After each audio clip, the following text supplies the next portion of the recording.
Hey folks, Charles75N here, and we are back again with my brother E'ds Freedomcaster. We are getting ready to go ahead and glue down the top and the back fabrics, and then we'll do the side fabric in another video because I want to make sure these are down where we want them cut, and then we can look at exactly how we can match the pictures around the sides after we have them trimmed properly. Now, the key we talked about here with Ed and the layout was we want this eagle to take precedence. We want as much of this eagle on here as possible. And the way we've got it laid out, we're just going to lose a little bit of the feathers here once we stretch it out.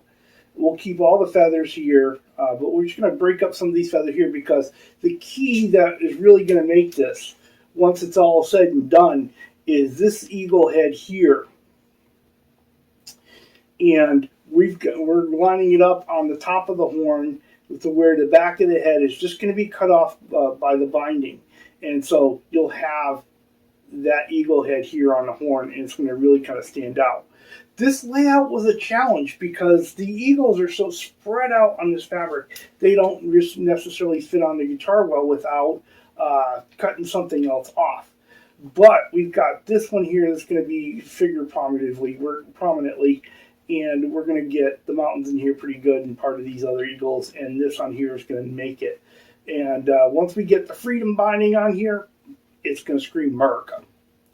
Alright, so the first thing that we want to go ahead and do is we're going to pull this back, and we're going to get glue here on the top of our horn. And I'm only going to glue it right here for now, because I just want to get that set as a point, get that anchored so I can stretch that fabric before laying out the rest of it.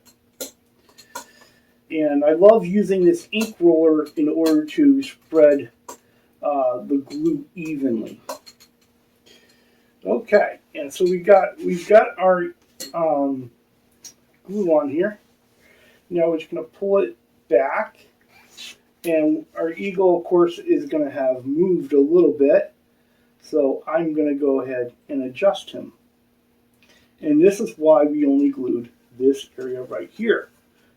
Because now he's locked in, he'll be locked in place. Now we can come back here and we can pull that fabric the way it needs to go to make the rest of it work. Right? Alright, so give me a minute. And what we're going to do is we're going to roll back the fabric here. I'm just going to go ahead and spread the glue. You don't want to sit here and watch that. It's a pretty boring process. Then we're going to pull our, we'll come back with the glue spread. I'll pull the fabric back and we'll be ready to go. All right, so here we've got our glue all laid out. We're going to grab our fabric and pick it up nice and high so it doesn't touch anywhere. And now we're going to start spreading it out to where we wanted it. And of course, that did not go the way I wanted it to. In case you didn't realize it, that did not go the way I wanted it to. But that's okay. As long as we don't touch the top, it's really easy to go ahead and move things around. And we're still going to have to do some adjustments anyway. So that's fine.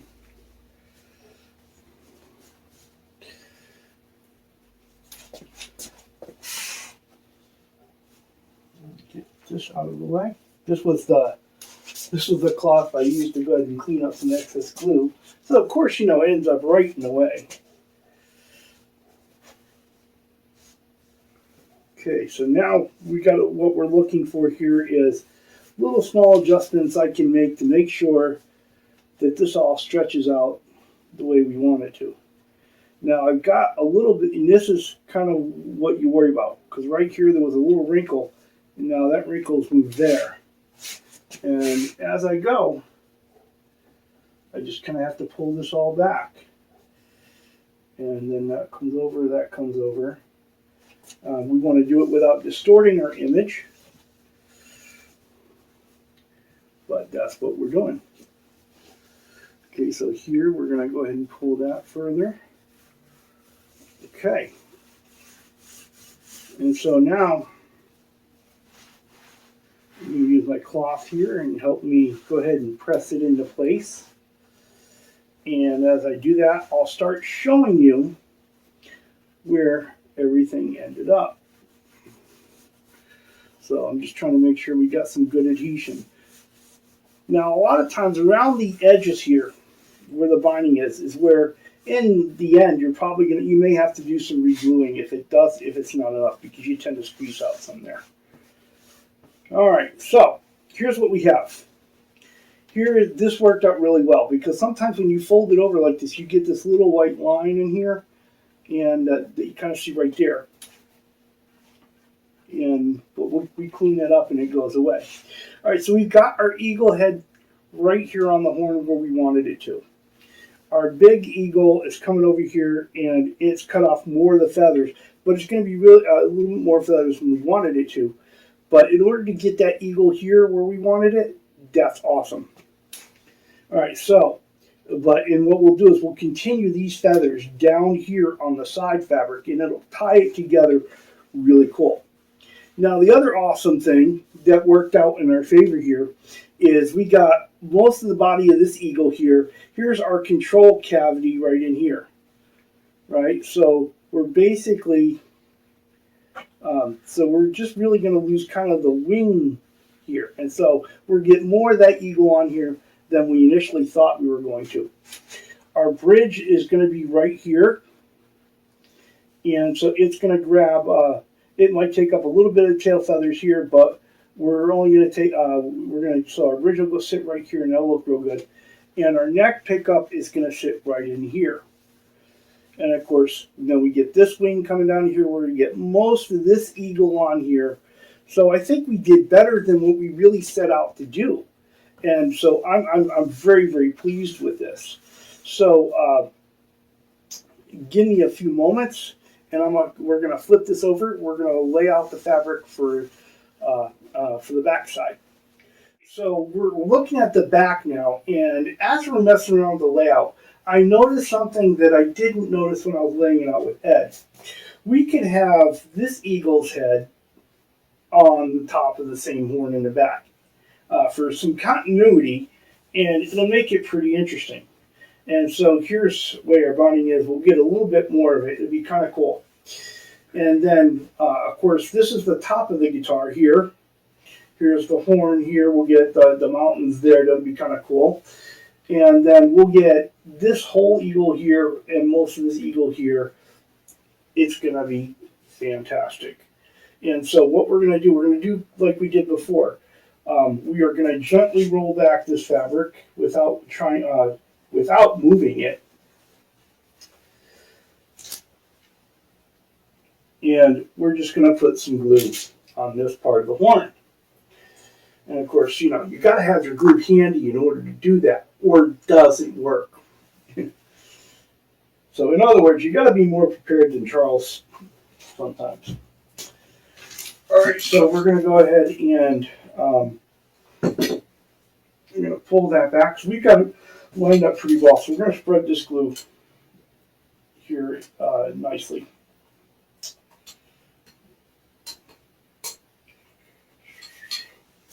And yep, this is the thrilling part. And what I'm trying to do is get that as smooth as possible. When I put the fabric down, it's gonna kind of squish and conform to it. But what I want to do is make sure that I've got it as smooth as possible to start with.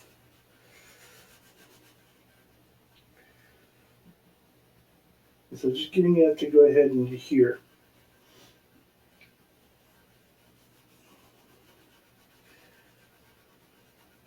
I'm just kind of working. What I'm doing by rubbing it here is I'm working that glue into the fabric. So it'll have a good anchor point. So now I can come back and I can take the fabric this way without yanking it all off. And having that come undone.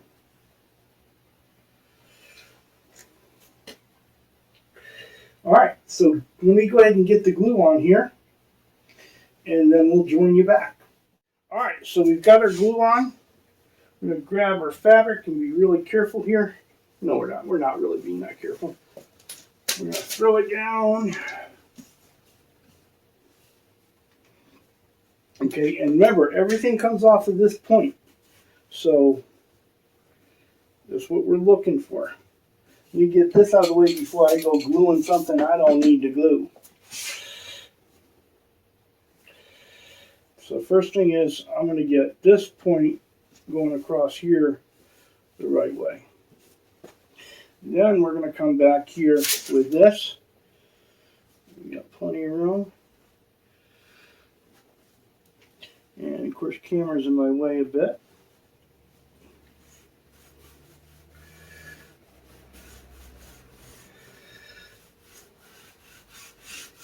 Okay, so now we're just going to kind of go back and forth with our hand, helping the glue to smooth out more.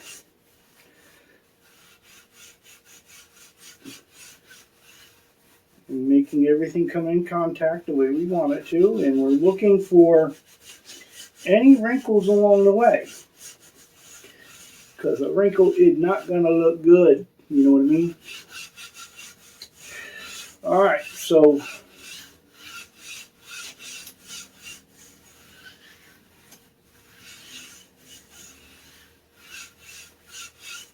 here we are. Okay. So on the back here, we've got this head right here on the horn. Here's where the binding is going to go. We got most of this eagle here just losing the wingtip. That's really cool. We got all this baby right here. We got the shore with the rocks here, the trees in there. We got the whole mountains over here with the hint of an eagle flying over it. We're going to lose a little bit of those sail feathers. We'll pick them up on the side. And this is just going to be great. Now, hold on, because I got a treat for you. We've been talking about this red, white, and blue binding, and Ben Coombs has dubbed it the Freedom Binding, and Ed thoroughly agrees with that. And the cool thing is, we've got our last piece of it in. And so, we've got our white binding, and we've got our red binding. Okay, and we've got our blue binding, and it's a blue perloid binding. And when you look at it, it's going to have that look of maybe there's stars in there. And it's so going to be cool. So the only thing that Ed and I need to figure out, and we'll probably figure this out on our next episode, once we got the fabric on here and sanding sealed and trimmed out, we're going to figure out, and maybe you can help us in the comments here. Do we go red, white, and blue with the red on the outside and then the white in the middle? Right? So the red on the outside, the white in the middle, and the blue on the inside against the fabric. Right? Which is the way I had been thinking. But Ed was thinking about it completely differently. He was thinking, hey, let's put the blue on the outside, the white on the inside, and then the red on the very inside. So red, white, and blue looking out rather than looking in. And honestly, I don't know. With this fabric, the blue will probably pop more on the outside than it would on the inside. And so that may be a really good point. But here's the other thing to know.